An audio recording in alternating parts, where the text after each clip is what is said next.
misol uchun qon bosimi ko'tarilib ketsa ham organizm uni sezmasdan yurishi.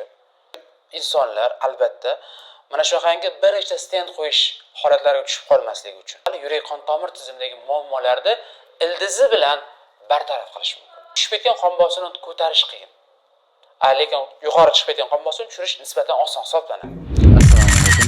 Ismim Dultayev Shodiyor. Mutaxassisligim kardiolog, valiolog. Gano RT Medicus xalqaro O'zbekiston Malayziya klinikasining shifokoriman.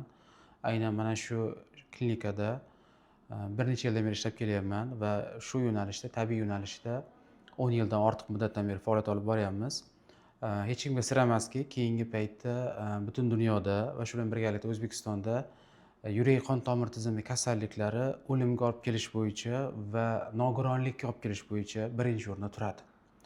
Endi tibbiyotimiz albatta bir joyda turgani yo'q, rivojlanish bor. Tibbiyot davo muolajalari turli xil holatda rivojlanmoqda. Farmatsevtik yo'nalishda bo'lsin, operatsion muolajalar yo'nalishida bo'lsin, endovaskulyar yo'nalishda bo'lsin, ya'ni qon tomirlarga bog'liq bo'lgan holatlar. Lekin afsuski kasallik holati bundan kamaygancha yo'q. Buni bir necha sabablari bor. Birinchi sababi aynan yurak qon tomir tizimi kasalliklarining kamaymasligini bu holat insonning hayot tarziga chambarchas bog'liq. Va shu bilan birgalikda yurak qon tomir kasalliklarining ichida ikkita ma'lum bir guruhlar bor. Aynan shu ikkita guruh kasalliklar ko'proq o'lim holatiga sababchi bo'ladi. Bu biri yuqori qon bosimi, ya'ni gipertoniya kasalligi, ikkinchisi esa yurak ishemik kasalligi va uning oxir oqibat o'sha infarkt holatiga tushishi. Demak, mana shu ikkita guruh kasalliklar biri ikkinchisini doim chaqiradi yoki kuchaytiradi. Shu natijasida ikkita jiddiy holat inson salomatligiga keskin ta'sir ko'rsatadi. Chunki aynan yurak qon tomir tizimi inson organizmida yashovchanlikni ta'minlashda juda muhim rol bajaradi. Va yana shu bir holat borki, biz davolash jarayonida ko'pchilik faqat klinik sog'ayishga ahamiyat berib qolamiz. Klinik sog'ayish bu kasallik belgilarining ma'lum muddat kamayishi, lekin sabablari oxirigacha bartaraf bo'lmasligi. Klinik sog'ayishda demak faqat simptomlar kamayadi va holat nisbatan stabillashadi. Undan farqli ravishda yana bir sog'ayish turi bor. Bu biologik sog'ayish deyiladi. Biologik sog'ayishda esa kasallik mexanizmi bo'yicha o'zgarish bo'ladi. Ya'ni kasallik kelib chiqishi jihatdan qanaqa muammolarga duchor bo'lgan bo'lsa organizm, aynan shu jarayonlarda, ya'ni hujayralarda, to'qimalarda modda almashinuv joyiga kelishni boshlaydi. Bo'lib ham yurak qon tomir tizimida yurak a'zolari va yurak qon tomirlari hamda butun organizmda aynan mana shu tizimga ta'sir qiladigan a'zolar holatida. Endi bu holatda yana bir narsani ahamiyat berishimiz kerak. Ko'pchilik insonlarda shunday tushuncha borki, qon quyuqlashdi. Demak, uni suyultirish kerak. Qon tomir toraydi. Demak, uni kengaytirish kerak. Xolesterin miqdori oshdi. Demak, uni kamaytirish kerak. Yoki mana shu kasallik kuchaytiradigan qand miqdori oshdi. Buni pasaytirish kerak. Ya'ni mana shu holatlar bo'yicha ko'proq davo muolaja olib boriladi. Bu oqibatga qaratilgan lecheniya hisoblanadi. Oqibatga qaratilgan davo muolajalar hisoblanadi. Ya'ni kasallik rivojlanishini bir katta bir zanjir sifatida qaraydigan bo'lsak, demak o'sha zanjirni oxirgi qismlariga ko'proq ahamiyat berilyapti. Va boshlang'ich sabablar o'zgarishsiz qolyapti yoki ular nazoratdan chetda qolmoqda.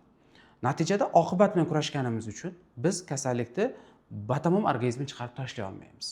Va dori muolaja qilib turilgan paytida yengillik his qilamiz lekin muolaja to'xtasa yoki miqdori kamayishni boshlasa, birlamchi sabablar bartaraf bo'lmaganligi uchun kasallik yana qaytalanishi, yana xurujlanishi, yanada jiddiylashishi kabi holatlar kuzatiladi. Ko'pchilik insonlar aynan mana shundan aziyat chekadi. Shuning uchun mana keyingi paytda ko'paygan muolajalar, stentlash muolajasi. Bitta misol uchun o'sha bitta insonga ko'pincha bitta yoki ikkita emas, 3 talab, 4 talab stent qo'yish muolajalarini ko'ryapmiz. Qo'shimcha qon tomir qo'yish, AKSH operatsiyalari yoki o'sha qon bosimini nazorat qiladigan bitta yoki ikkita dori emas, 3-4 talab tabletkalar ichib yurish, kombinirlangan davleniyani tushiradigan dorilar ichib yurish holatlarini kuzatamiz. Bular nima uchun? Ko'proq davleniya kuchliroq ta'sir qilsin degan narsani ishlatish. Lekin vaholanki buni o'zi har doim ham bizga yechim bo'la olmaydi. Shuning uchun bu holatda muammoni faqat bir tarafdan qarash katta xato hisoblanadi. Ya'ni faqat qon bosimi ko'tarildi, demak tushirsam yetarli degan holat yoki o'sha faqat qon tomir toraydi, demak uni kengaytirib qo'ysam yechim bo'ladi degan holat bu noto'g'ri tushuncha bo'ladi. Uning sababiga qaratilgan, uning rivojlanishi, ya'ni ilmiy tilda aytganda mexanizmiga qaratilgan davo muolajalarini olib borsakkina biz kasallik bilan haqiqiy kurashgan bo'lamiz. Va inson organizmida ikkita jarayon doim bir-biriga qarshi kechadi. Biri nima? Biri inson organizmining biokimyoviy zaxirasi, valiologik zaxirasi. Bu kasallik rivojlanmasligi uchun qaratilgan, kasallik belgilarini yashiruvchi inson organizmining kuch-quvvati. Bu inson organizmidagi misol uchun qon bosimi ko'tarilib ketsa ham, organizm uni sezmasdan yurishi, qon tomir torayib ketsa ham, hansirashni sezmasdan yurishi. Ya'ni organizmda o'zgarish bor, lekin uning simptomlari hali kechmayapti. Ko'pchilik insonlar ana shu narsada ko'pincha adashadi. Ya'ni bu menda shikoyat yo'q, demak men sog'lomman deb qaraydi va salomatlikka o'sha vaqtida e'tibor bermaydi. Qachonki shikoyat paydo bo'lgandan keyingina salomatlikka qarashni boshlaydi. Afsuski u paytda o'sha organizmning mana shu biokimyoviy zaxirasi ancha pastki darajalarga tushgan bo'ladi va kasallikka qarshi kurasha olish qobiliyatini yo'qotgan bo'ladi. Demak, birinchi zanjir o'sha biokimyoviy zaxira, kasallikni bekitib turadigan holat zanjir bo'lsa, ikkinchi kasallik rivojlanish zaxirasi holati zanjiri. Buni patogenez deydi. Aynan shu ikkita narsa doim bir-biri bilan qarshi to'qnashadi. Avval bu kuchli bo'lganligi uchun, biokimyoviy zaxira kuchli bo'lganligi uchun kasallik zanjirini yopadi va insonlar o'zini shikoyatlarini his qilmaydi, o'zgarishlarni his qilmaydi. Lekin shunday holat keladiki, bu tenglashadi va bu yuqoriga chiqishni boshlaydi kasallik zanjiri va o'shandan shikoyatlar paydo bo'ladi. Shuning uchun insonlar albatta mana shunaqangi bir nechta stent qo'yish holatlariga tushib qolmasligi uchun umrini oxirigacha ma'lum bir davleniyani tushiradigan yoki qonni suyultirib yuradigan dorilar ichishga, ya'ni qaramlik holatiga tushib qolmasligi uchun albatta bu narsaga keyinroq qarashga e'tibor berish kerak. Sababki yurak qon tomir kasalligi o'limga olib keluvchi birinchi guruh kasalliklar bo'lsa-da, lekin uning rivojlanishi faqat yurakda o'ziga bog'liq emas. Ya'ni uning mana shu holatga kelib qolishi jigar a'zolari, ovqat hazm qilish sistemasi, buyrak a'zolari, o'pka a'zolari, nerv sistemasi, endokrin sistema, ya'ni boshqa tizimlarga chambarchas bog'liq hisoblanadi. Shuning uchun insonlarga agar mabodo mana shunaqangi holatlardan aziz chekayotgan bo'lsa, shunaqangi belgilar kuzatilayotgan bo'lsa, ya'ni IBS kasalligidan yoki o'sha gipertoniya kasalligidan aziyat chekayotgan bo'lsa, o'sha insonlarga kompleks check-up diagnostikani taklif qilamiz. Kompleks check-up diagnostika bu shikoyatga qaralmagan, butun organizm tekshirib chiqish. Butun organizm tekshirib chiqish orqali organizmda mana shu yurak qon tomir tizimini kasalligini olib keluvchi sabablar aniqlanadi. Maxsus laborator tekshirishlar bor, maxsus instrumental tekshirishlar bor. Shu orqali yurak qon tomir tizimini kasal qilayotgan holatlar aniqlanadi va shunga qarab sababga qaratilgan, mexanizmga qaratilgan davo muolajalar beriladi. Bu narsani integrativ tibbiyot yoki integrativ yondashuv deyiladi.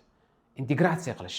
Ya'ni men kardiologman, demak faqat yurak bilan shug'ullanishim kerak, faqat yurakni o'zidagi o'zgarishlarga qaratishim kerak deb boshqa a'zolarni ikkinchi planga qo'ysam, ikkinchi darajaga qo'ysam va boshqa a'zolardagi o'zgarishlarni ko'pincha inkor qilsam yoki jiddiy qaramasam, bilingki men kasallikni sabab bilan davolamayotgan bo'laman. Gippokratning chiroyli iborasi bor. Kasallik sababini aniqla va uni bartaraf qil. Va yana bir postulati bor, ya'ni prinsipi bor. Ikkinchi prinsipi butun organizmni davola. Aynan shu uchun butun organizmni davolash orqali yurak qon tomir tizimidagi muammolarni ildizi bilan bartaraf qilish mumkin.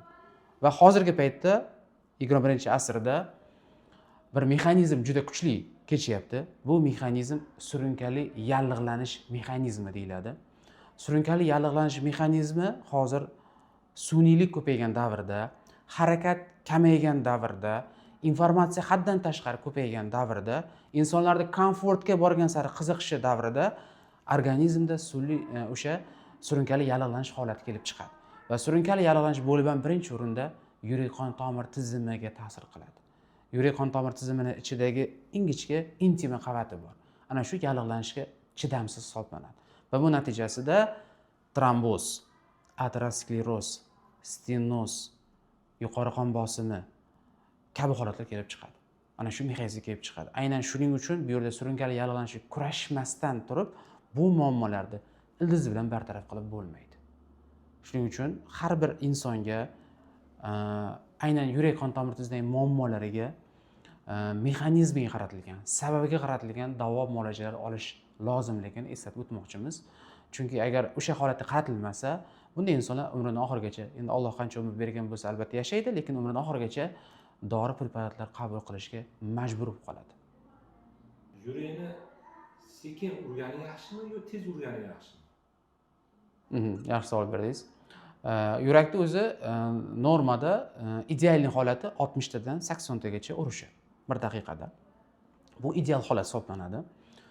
Tez holati ham ma'lum bir muammolar borligini ko'rsatadi. Sekin holati ham ma'lum bir muammolar borligini ko'rsatadi. Odatda tez urishi ko'proq uchraydi. Tez urishi bu ko'proq nerv sistemasi hamda endokrin sistemasida muammolar mavjudligini ko'rsatadi. Nerv sistemasida dam olish va ishlash rejimida muammolar bo'lsa, shunaqa tez urishga moyil bo'ladi. Bu birinchi jihati. Ikkinchi jihati endokrin sistemasida. Bo'laman birinchi o'rinda kortizol, adrenalin, noradrenalin degan maxsus gormonlar tizimi bor. Bu insonlarda stress holatlariga aloqador bo'lgan gormonlar hisoblanadi. Aynan shu narsalar yurak tizimida taxikardiyaga chaqiradi, ritmni tez urishiga olib keladi. Ko'pchilik insonlarda aynan mana shu holat bor. Ya'ni o'sha kortizol miqdoridan normasidan ortiq yurishi bor. Shu narsa insonlarda vahimaga tushishga, xavotirli holatlarda va albatta yurak tez urishiga olib keladi va shu bilan birgalikda faqat yurak tez urishi emas, qon bosimining stabil ko'tarilishiga ham olib keladi. Yurak urish soni kamayishi esa aksariyat holatlarda norma holati hisoblanadi. Ba'zan sport bilan shug'ullanib yurgan insonlarda, doimiy sport bilan shug'ullanib yurgan insonlarda funksional bradikardiya deb ataladi. U 60 bilan 50 o'rtasida urishi mumkin. Ya'ni 1 daqiqada 50 yoki 60 ta urishi mumkin. Bu normal holat sport bilan shug'ullanib yurgan insonlar uchun. Lekin shu bilan birgalikda yana bir muammolar guruhi bor. Bosh miyada qon aylanishning susayishi, bosh miyada qon aylanishning pasayishi, ya'ni buzilishi kabi holatlar kuzatiladigan ma'lum bir kasallar guruhi bor. Shu holatda miyadagi pulsga ta'sir qiladigan, ritmga ta'sir qiladigan markazlarda qon aylanish yaxshi bo'lmaganligi hisobiga puls soni tushishni boshlaydi. Shuning uchun bu yerda albatta bu holatda ham, ya'ni ikkala holatda ham kompleks check-up kerak bo'ladi. Endi qarang, bir xillarda davleniya past yuradi. Bir xillarda baland yuradi. O'sha baland yurganni davolash, tushirish osonmi yo past yurganmi? Endi past yurish degani ham darajasi bor. Misol uchun aytaylik, o'zi misol uchun 120, 110 ga 70 yursa, aytaylik juda ham past hisoblanmaydi, lekin aytaylik 90 yuradigan insonlar bor, 100 yuradigan insonlar bor. Ba'zi insonlarda aynan mana shu holat ular uchun norma. Ya'ni o'zi 90 ga 60 yuradigan holatlar bor. Bo'lib ham ko'proq kimlarda? Ayollarga xos bo'lgan, aynan shu jinsda ko'proq o'sha past yurishga moyil bo'ladi. Endi qon bosimi past yuradigan insonlarda bitta holat borki, ularda qanaqadir yetishmovchiliklar bor. Yo anemiya, yoki yod yetishmovchilik, yoki yana boshqa bir mikronutriyentlar yetishmovchiligi bor. Aynan mana shu vitamin minerallar yetishmovchiligi holatida organizmning qon aylanish tizimining ham faoliyatida suyish kuzatiladi. Boshqa organlarda suyish kabi aynan shu tizimning suyish kuzatiladi. Bu holatda insonlarda qon bosimi pastroq yuradi. Lekin bu hali bir jiddiy kasallik holati hisoblanmaydi. Kritik holatlarda tushib ketadigan 50 qon bosimi yoki 60 ga tushib ketadigan holatlar bor. Ular xavfli bo'ladi haqiqatan. Uni ko'tarish o'zgarishlar kritik necha bo'ladi? Kritik tushib ketish. Ya'ni bu yerda bitta holatki qon bosimi o'zi qanday yurganligini inson o'zini yaxshi his qilgan paytda o'lchash kerak birinchi o'rinda. O'zini yaxshi his qilgan paytda 1-2 marta o'lchanadi va o'sha holatda ularning nisbatan o'rtacha yurgan holati aniqlanadi. O'sha paytda o'zini yaxshi his qilgan paytda 90 ga 60 yurgan bo'lsa, demak bu inson o'zi gipotonik inson va aynan shu qon bosimi bilan yuradi va bu inson uchun norma hisoblanadi. Lekin 120, 130 yurgan inson uchun 90 ga 60 bu uchun norma emas. Bu inson uchun o'sha qon bosimi tushib ketgan holat hisoblanadi. Demak, o'zi agar tibbiy nuqtai-nazardan qaraganda tushib ketgan qon bosimini ko'tarish qiyin. Lekin yuqori chiqib ketgan qon bosimini tushirish nisbatan oson hisoblanadi. Yuqori chiqib chunki pastga tushib ketgan holat bu organizmning qon bosimini nazorat qiluvchi kompensator mexanizmlari ancha holsizlanganligini ko'rsatadi. Yuqori chiqib ketgan qon bosimi hali u unaqa darajaga kelmaganligini ko'rsatadi. Ya'ni yuqorida yurgan qon bosimli insonning zaxirasi nisbatan kuchliroq, ko'proq, quvvat ko'proq. Qon bosimi pastga tushib ketgan holatda esa zaxira ancha pasayganligini ko'rsatadi va uni ko'tarib olish uchun albatta zaxira bilan kurashish kerak bo'ladi. Qon bosimi pastga tushib ketganda umuman ko'k choy, limon choy ichish umuman kategoriyasiga o'zi mumkin emas. Chunki tushiruvchi narsalardan voz kechish kerak bo'ladi. Tushiruvchi narsalardan. Chunki bu narsalarda albatta hayot tarzida qon bosimini tushiradigan menyuli ovqatlar, vaziyatlardan voz kechish kerak bo'ladi. Chunki aytganingizdek o'sha ko'k choyda bir xillar chifir ko'rinishda ichish, ya'ni achchiq qilib ichish, qanchalik ko'p achchiq dozasini oshirib ichadigan bo'lsa, albatta qon tomirlariga o'sha kengaytiruvchi ta'sir ko'rsatib, qon bosimini yanada tushirishi mumkin. Limon xuddi shunaqangi tushiruvchi xususiyat tushiradigan holatlari bor. Demak, mana shunaqangi holatlarda albatta iste'mol qiladigan oziq-ovqatlarga qarash kerak bo'ladi. Navbat aksi bo'lgan insonlar, qon bosimi ko'tarilgan insonlar gazli ichimliklardan, kofein saqlovchi turli xil energetik ichimliklardan va shu bilan birgalikda qovurilgan taomlardan, albatta quyuq ovqatlardan o'zini cheklash kerak bo'ladi. Chunki bu holatda ularda qon bosimi ko'tarilishi mumkin bo'ladi. Va albatta zararli odatlar birinchi o'rinda qon bosimiga ta'sir qiladigan jihatlar. Alkogol bo'lsin, nikotin bo'lsin, ikkalasi ham qon tomirlariga salbiy ta'sir ko'rsatadi. Endi qarang, mana ko'z tomirlari nimadan yorilishi mumkin? Ko'z tomirlari. Aksariyat holatda aterosklerozdan yoriladi va yuqori qon bosimidan yoriladi. Ateroskleroz degani bu qon tomirlar devorining qattiqlashuvi. Qattiqlashgan qon tomirlar elastiklik xususiyatini yo'qotadi. Elastiklik xususiyati kengayish va torayish xususiyati deyiladi. Inson yosh paytida organizmda o'sha qon tomirlar kengayish va torayish xususiyati yuqori bo'lganligi uchun qon bosimlari qancha o'zgarishdan qat'iy nazar yorilib ketavermaydi. Endi biz tekshirgan paytda ko'pchilik insonlar eng asosiy jihatlarni ahamiyatga oladi-da, lekin boya aytganimizdek kasallik bilan salomatlik o'rtasidagi katta bosqich unutiladi ko'pchilikda. Bu amaliy sog'lomlik bosqichi deyiladi yoki boshqa aytganda kasalliklar yashirin davri deyiladi. O'zi kasallik yashirin davri bu ham kasallik hisoblanadi. Chunki kasallik hali yuzaga chiqadigan darajada, shikoyatlar hosil qiladigan darajada emas, lekin ichkarida kechyapti degan narsani bildiradi. Shuning uchun общий qon bosimi, ya'ni umumiy qon bosimi ko'tarilishni boshladimi, albatta bu ko'zga ham ta'sir qiladi. Chunki ko'z ham o'sha qon tomirlaridan oziqlanadi. Shuning uchun umumiy qon bosim albatta ko'zga ta'sir qiladi. Ko'zda o'zini mahalliy qon bosimi ko'tarilmagani bilan, demak umumiy qon bosimida o'zgarishlar bormi? Demak, u ko'zga o'zini asoratini beryapti. Va mayda qon tomirlari yorilishi katta qon tomirlarga qaraganda u tezroq ta'sirlanganligi uchun. Va shu bilan birgalikda bu jarayon sizda organizmingizda demak qon tomirlarida mo'rtlik paydo bo'lyapti degan narsani bildiradi. Elastiklik kamayyapti degan narsani bildiradi.